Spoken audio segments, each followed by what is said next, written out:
After covering dozens of drummers in our Recreating Iconic Drum Sound series, we think it's time to revisit Jeff Porcaro and give him the video he deserves.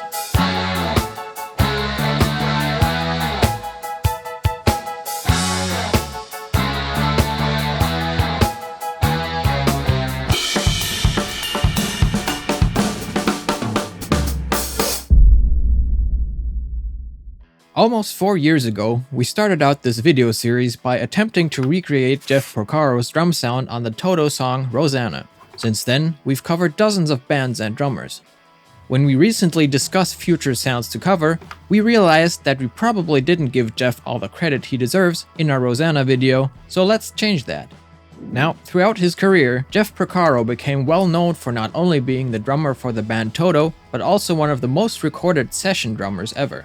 Let's check out a few of his own favorite songs with him on drums.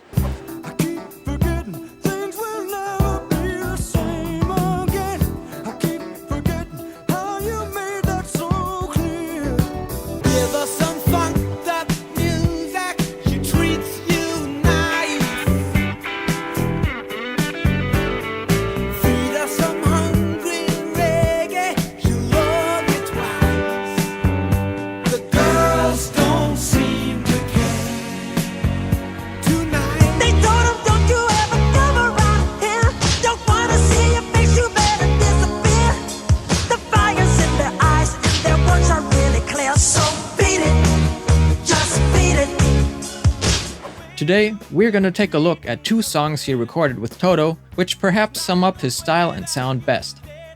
Let's start with one of TOTO's biggest hits from their first album, which was released in 1978, Hold the Line.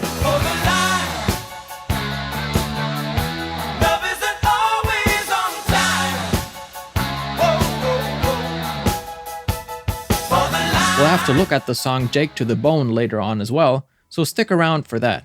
But first, to recreate the Hold the Line sound, we looked at Jeff's setups from the 70s, where he can often be seen using large concert toms.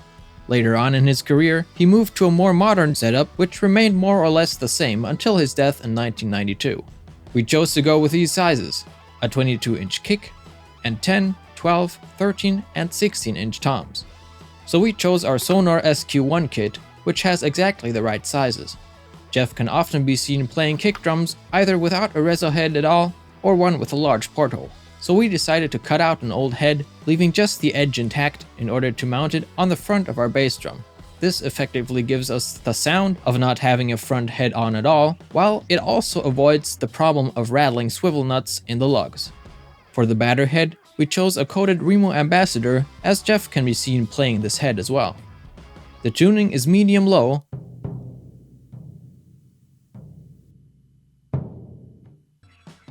and Pascal muffled the drum with a pillow and 2 blankets. With the addition of a Remo impact patch for durability, the result is a very punchy yet warm kick drum sound.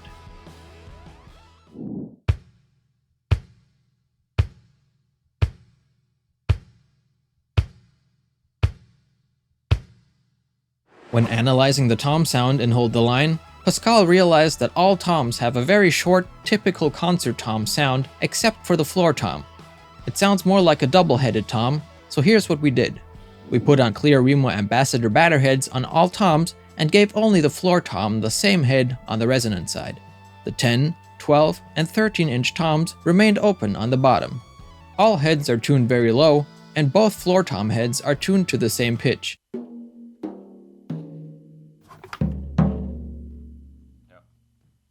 A very important step when going for this sound is severely muffling the toms. So we taped some paper tissues and tape rolls to all tom batter heads in relation to their size. In order to get the short sound we need from the floor tom, the reso head had to be muffled a lot as well. Pascal put 4 strips of tape right in the middle of the reso head, which shortens the drum sustain. He also put 2 tape rolls on the edge of the head as to remove some of the excess ring. Finally, we added an old Sonor external muffler, which shortens the sustain even more. Here's how the toms ended up sounding.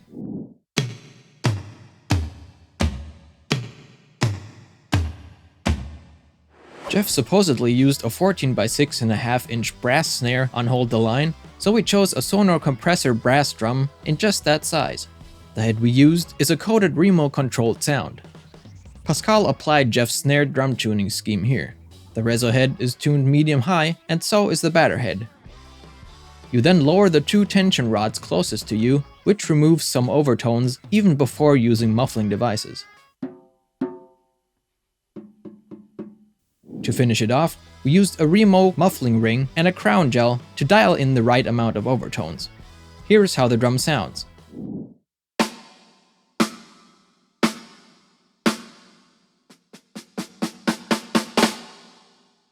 To finish off the kit, we chose a cymbal setup that would work for both Hold the Line and Jake to the Bone.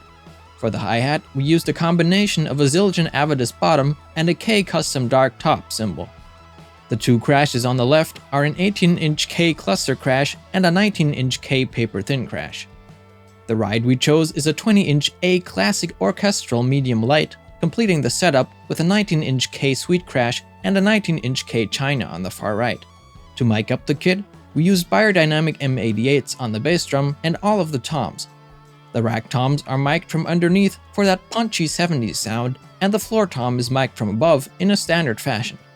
We added an MC740 to the kick for some more low end and used a pair of M201s on snare top and bottom. The hi-hat and ride have MC930s on them, and we used a pair of M90 Pro X's as overheads. They capture mostly the cymbals. Lastly, we set up another pair of the same mics in the room. Before we get to the result, have you checked out ArtOfDrumming.com yet? It's a completely free platform where tons of drum lessons with some of the world's best drummers are waiting for you. Since the site is free and we want to keep providing that for you, there's a chance to donate in the description of this video. Every small amount helps us sustain our work. Thank you so much for your support. Now get ready for Pascal's version of Hold the Line.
Next, let's jump 14 years ahead in time and take a listen to the last song on TOTO's last album with Jeff Porcaro on drums, the fusion masterpiece, Jake to the Bone.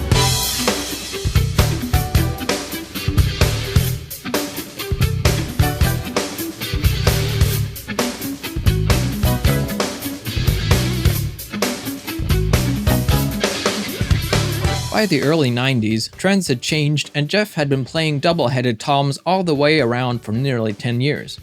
So the first thing we did to recreate this sound was to put on reso heads on the rack toms, tuning them to the exact same pitches as the batter heads.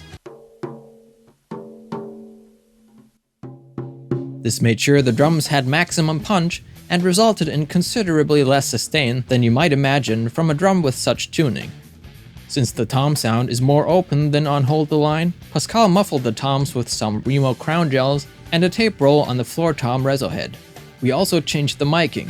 Biodynamic TGD57 clip condensers ended up sounding great for this more modern sound.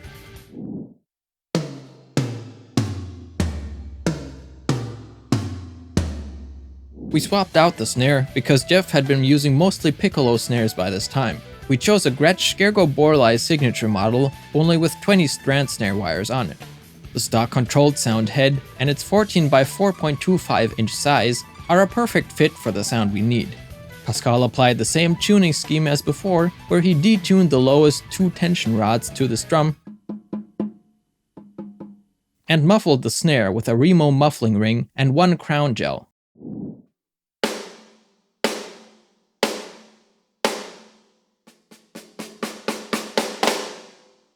We also needed to add a side snare for this song, so we chose a Gretsch Mighty Mini 10x5.5 inch snare and put on a coated Remo Ambassador batter head in a medium-high tuning. A Remo crown gel reduces some of the overtones while leaving the drum open and lively in general. Here's what the drum sounds like, mic'd with Beyerdynamic M201's top and bottom.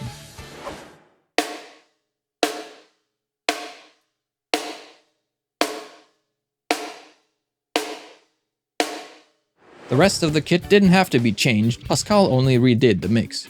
So here's his version of Jake to the Bone.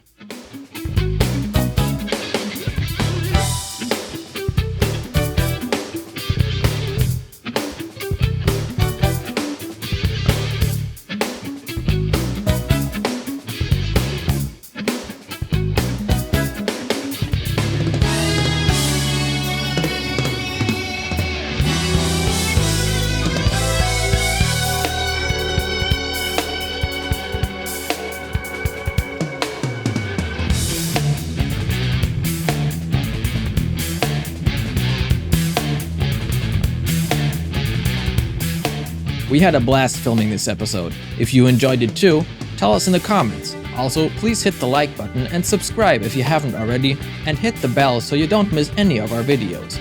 We have a lot more coming, including a video about what might happen if Jeff Porcaro had ever played a drum solo. Keep your eyes out for that. Till next time.